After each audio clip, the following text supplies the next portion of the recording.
When we think of vampires, our minds often go straight to black cloaks, glowing red eyes, and fangs that flash in the darkness. But what lies beneath that iconic image? Have you ever wondered where the idea of the vampire truly began? Are they merely the offspring of imagination? Or are they remnants of a much older fear? In this video, we'll follow the footsteps of creatures said to rise from the earth. We'll step into sealed tombs, long hidden from the world, and open a door that leads deep into the true origin of the vampire legend. So fasten your seatbelt as we dive into today's mystery. But first, if you like and subscribe before the video ends, some incredible luck just might find its way to you.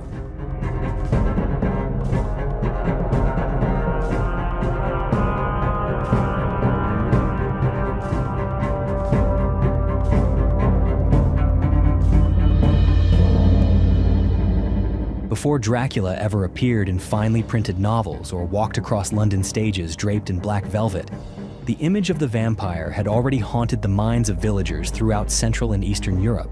In those places, people did not regard vampires as cultural symbols or literary characters.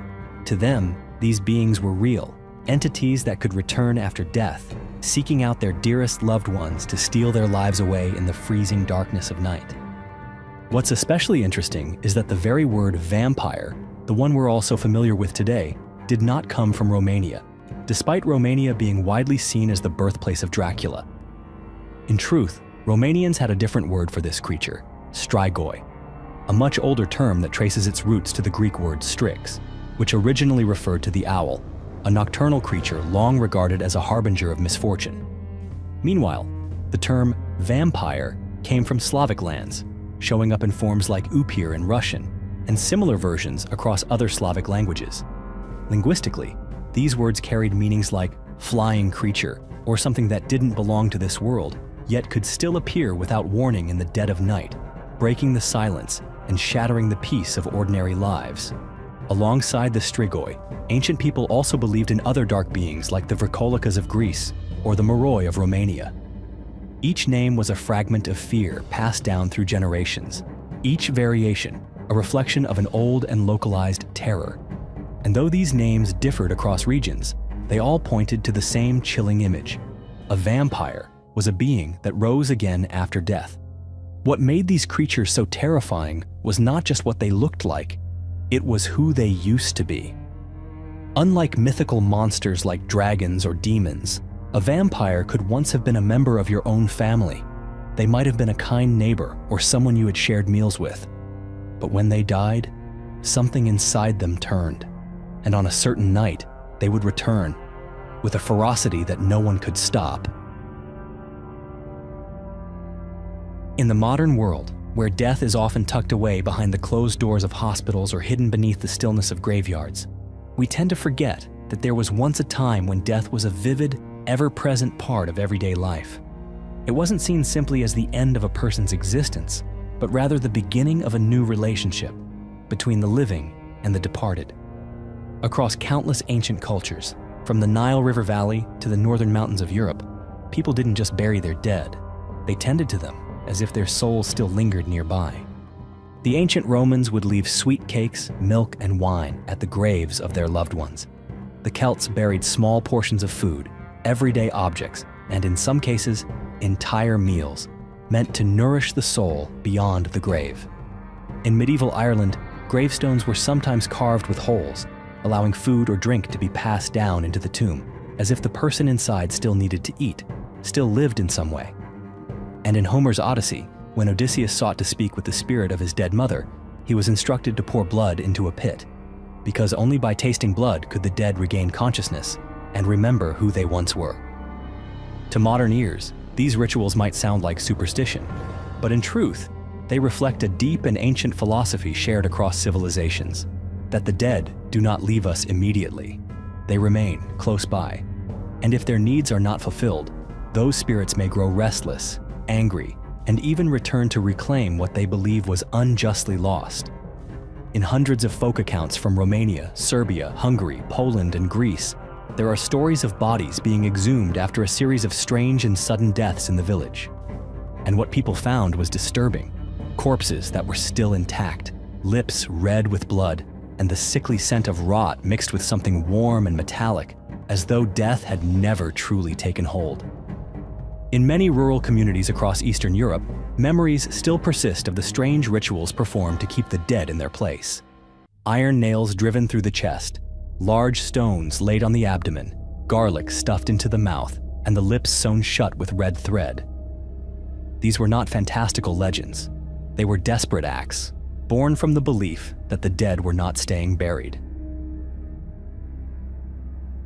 In the memory of ancient Europeans, death was never seen as a peaceful conclusion. It was a state caught somewhere between life and something that had not yet truly ended. Not every soul departed the earthly realm willingly, and not every corpse remained still beneath the cold ground. Centuries before the image of the modern vampire came into being, Northern cultures had their own concept for this phenomenon, the Draugr. In Norse legend, the Draugr was not some intangible ghost, but the literal reanimated body of the dead. These beings rose from snow-covered burial mounds with corpses intact and possessed strength far beyond that of any living person. They could change their shape, invade the dreams of the living, press down upon their chests like a suffocating nightmare, and unleash terror wherever they roamed. They were not burned by sunlight, nor repelled by mirrors or holy water, because they were not spirits. They were the walking dead, in the most physical and terrifying sense of the word. And to destroy one, you had to decapitate it, burn the body, or fight it back into its grave with your bare hands. Similar creatures also appear in Celtic tradition, where the revenant, the returned dead, could come back to their homes, knock on familiar doors, and seek out the very people who had forgotten them. These were not mindless husks wandering aimlessly. They were beings with memory, with intention, and with ties that still bound them to the living. What's especially telling is that in many of these old stories, beings like the Draugr and Revenant often emerged from graves that had been carefully, even anxiously, secured. These burials weren't just about honoring the dead, they were designed to imprison them. Some bodies were pinned beneath massive stones, bound at the wrists and ankles, or buried face down. These were not symbols of wealth or status. They were measures of containment, a last attempt to keep the dead from rising in living form. When archaeologists study burial sites from the Iron Age or the medieval period in Europe, they frequently find remains in strange positions, faces turned into the earth, jaws held shut by stones, or mouths stuffed with bricks or gravel. Not everyone was buried this way. Only those suspected of being able to return, or who, for some reason, made the living feel uneasy, were treated so. From the Draugr in the Norse sagas to the Revenants in Irish folklore, the Strigoi of Romanian legend, and the Upir of the Slavic tribes, one truth becomes increasingly clear. The vampire was never a single defined creature. It was a composite, formed from memory, belief, fear, and cultural residue, shaped over thousands of years. When plague swept through the villages of Central Europe in the 17th century, people began to die without any clear explanation. First, it was a neighbor, then a sister, then an infant in its cradle, all gone after just a few nights of feverish delirium. There were no wounds, no signs of physical attack. And when the entire community found itself without answers, they began to form a chilling theory. Something had returned from the earth, something that silently drained the living of their very life force. They called it a vampire, and from that moment on, a series of rituals took shape. Rituals meant to destroy the creature and put an end to its grip on the living. In many regions, wooden stakes were driven through the heart. In others, the heads were removed, stones were forced into the mouth, or the body was burned to ash. Strangely, in many of these legends, the vampire didn't always need to drink blood to kill. Sometimes, simply seeing one, encountering it in a dream, or merely sensing its presence was enough for it to drain a person of life. And this made the vampire utterly unlike any physical beast, unlike wolves, or snakes, or bears, because this was not a threat from the outside. It was something that lived inside the human mind. In ancient Greece, the creature known as the Vrikolakas didn't drink blood. It consumed human flesh.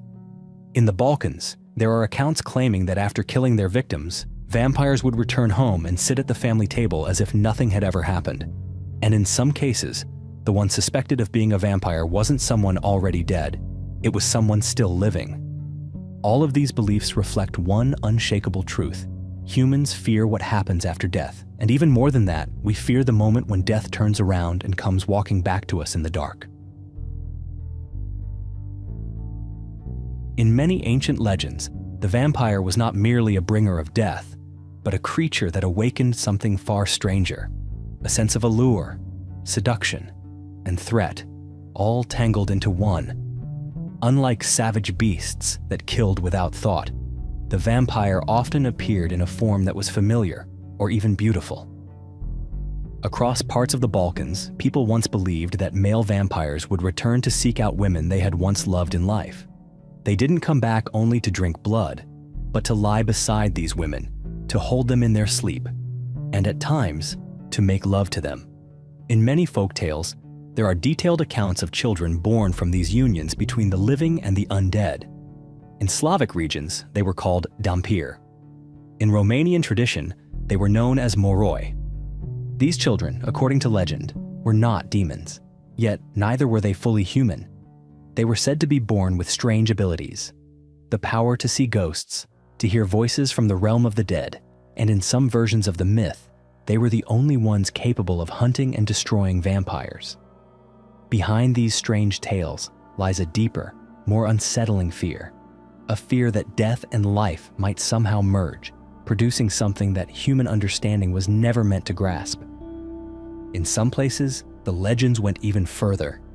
It was believed that the strigoi wasn't always a corpse risen from the grave, but could also be a living witch, someone who, at night, could send her soul out of her body to drink the blood of others. These wandering souls were often thought to be women, and they were labeled as living vampires. They were said to slip silently into men's rooms at midnight, drain them of their blood, or leave behind bite marks on the neck, marks no one could explain. In the context of ancient societies, where desire was taboo and women were denied personal agency, casting the image of an independent, sexually uninhibited woman as a vampire was a way to turn her into an object of fear. She became a symbol of something forbidden, something that unsettled the rules of order. The vampire, then, was not just a monster. He was the embodiment of repressed desire, of unspoken yearning, and of the forbidden union between life and death. Within him existed love and possession, temptation and violence, seduction and a bloodlust that never fades. For thousands of years, the image of the vampire has quietly drifted through the centuries. From a corpse clawing its way out of the grave, to the silhouette of a bloodthirsty lover wandering the halls of a Transylvanian castle, and finally to a pop culture icon, with solemn eyes and pale skin glowing faintly under the moonlight. But no matter how many times the surface changes, the core has always remained the same. The vampire is a reflection of our deepest fears, our unspoken regrets, and the desires we dare not name. Perhaps, as many scholars have suggested, the vampire obsession that gripped 17th century Europe didn't come from plague or from sorcery, but from something much simpler and far more painful.